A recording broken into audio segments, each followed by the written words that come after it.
영국발 입국자 3명에게 코로나19 변이 바이러스가 확인됐습니다. 정부가 3차 재난지원금 지원에 합의했습니다. 공정거래위원회가 독일 딜리버리 히어로에 배달의 민족 인수 시 요기요를 매각하라는 조건부 승인을 내렸습니다. 남양유업 창업주의 외손녀인 황하나 씨가 마약류관리법 위반 혐의로 경찰에 입건됐습니다. 자가격리 기간에 지인들과 생일 파티를 열어 논란을 일으킨 유튜버 국가비 씨가 검찰에 넘겨졌습니다. 자세한 소식 잠시 후 뉴스에서 전해드리겠습니다.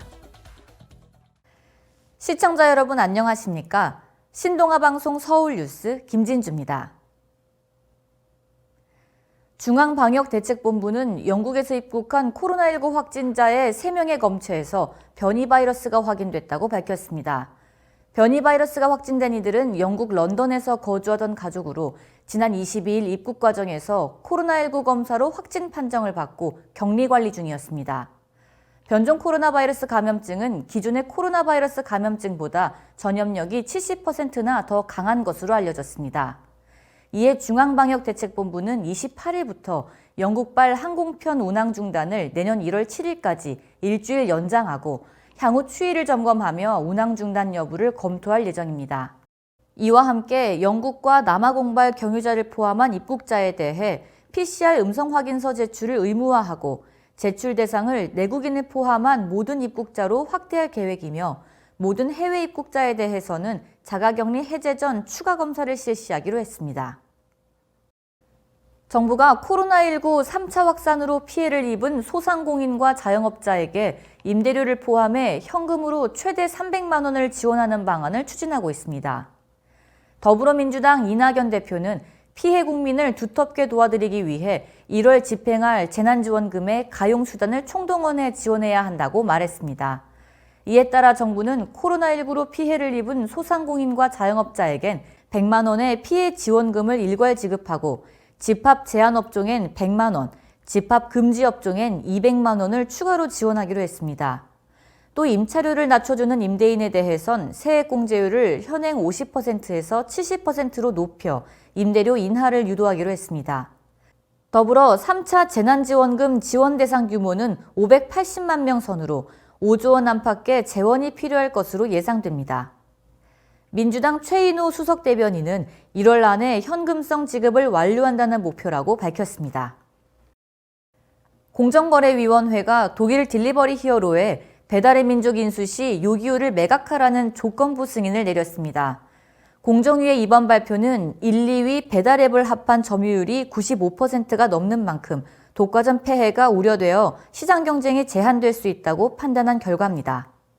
이 같은 판단을 근거로 공정위는 구조적 조치로 DH에게 시정명령을 받은 날로부터 6개월 이내에 DH가 보유하고 있는 DHK 지분 전부를 제3자에게 매각하도록 했습니다.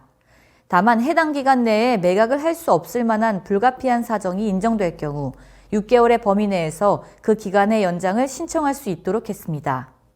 이에 독일 딜리버리 히어로가 공정거래위원회 요구를 받아들여 한국 배달앱 1위인 배달의 민족을 인수하기 위해 2위인 요기요를 매각하기로 했습니다. 남양유업 창업주의 외손녀인 황하나 씨가 마약류 관리법 위반 혐의로 경찰에 입건됐습니다. 경찰은 마약 사건 특성상 수사에 착수하게 된 경위나 소환 여부 등 구체적인 사안은 밝힐 수 없다고 말했습니다.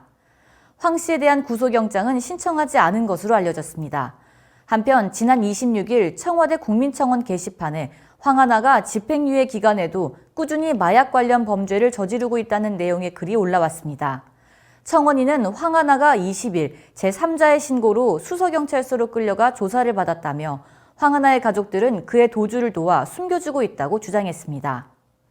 황하나가 이번에도 또 저지른 마약 사건 수사에 대해 그 어떤 불합리한 특혜도 받지 않고 강력한 처벌을 받길 원한다고 말했습니다. 자가격리 기간에 지인들과 생일 파티를 열어 논란을 일으킨 유튜버 국가비가 검찰에 넘겨졌습니다. 지난 10월 10일 해외에 나갔다 귀국한 국 씨는 지인들이 자신의 자택으로 찾아와 현관에서 생일을 축하해주는 장면을 담은 영상을 유튜브에 올려 지탄을 받았고 같은 달 12일 마포구 보건소는 국 씨에게 자가격리 조치 위반 혐의가 있는지 살펴달라고 마포서에 수사를 의뢰했습니다. 당시 마포구 관계자는 국 씨가 기본 원칙은 다 지켰다면서도 영상으로는 그분이 밖으로 나와 외출을 했는지에 대한 내용을 확인할 수 없어 경찰에 수사를 의뢰한 것이라고 설명했습니다.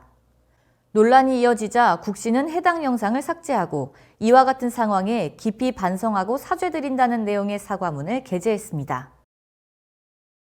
이상으로 뉴스를 마치겠습니다. 시청해주신 여러분 고맙습니다.